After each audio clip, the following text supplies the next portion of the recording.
Hello and welcome to the Open Virtual Film Project. In this video, I'm going to be showing you the Cleanup Report tool.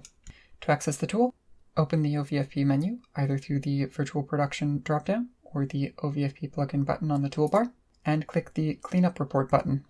This tool is quite simple. If you click the Find Issues button, it will search through the scene and look for anything that does not follow the OVFP naming convention or folder structure in the content browser. So for instance, if I look at this sm.a_l,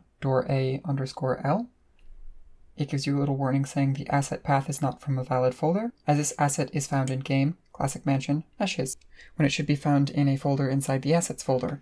It will also look for issues with naming conventions, the use of master materials instead of material instances, and whether or not the object is using one of the approved master materials from the OVFP master materials folder. This tool does produce errors that can be ignored, such as an issue with the orthographic camera clip here. This is not an asset that we would care about in a full production. And as time goes on, the errors produced as well as the scope of the errors will be improved.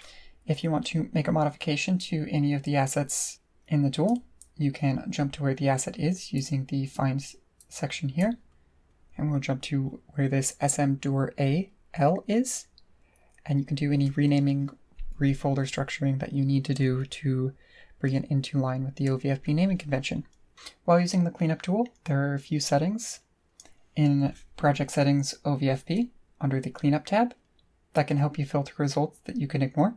Inside of this tab, there's a section for folders to ignore and clean up, so I could put Game/Classic Mansion in here, and any of the assets from the Classic Mansion folder would be ignored in this cleanup. I can also designate other folders to be set as approved. So if I had a third-party folder from my VFX house, labeled VFX, and I want to mark these as approved, just like things in the Assets folder, I could add a Game VFX section to my other approved folders.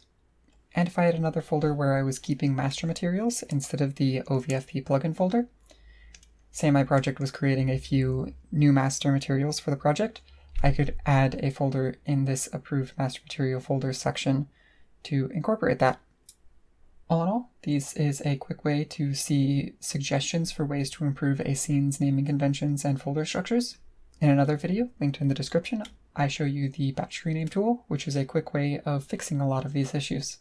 That's it for this video. Thanks for watching.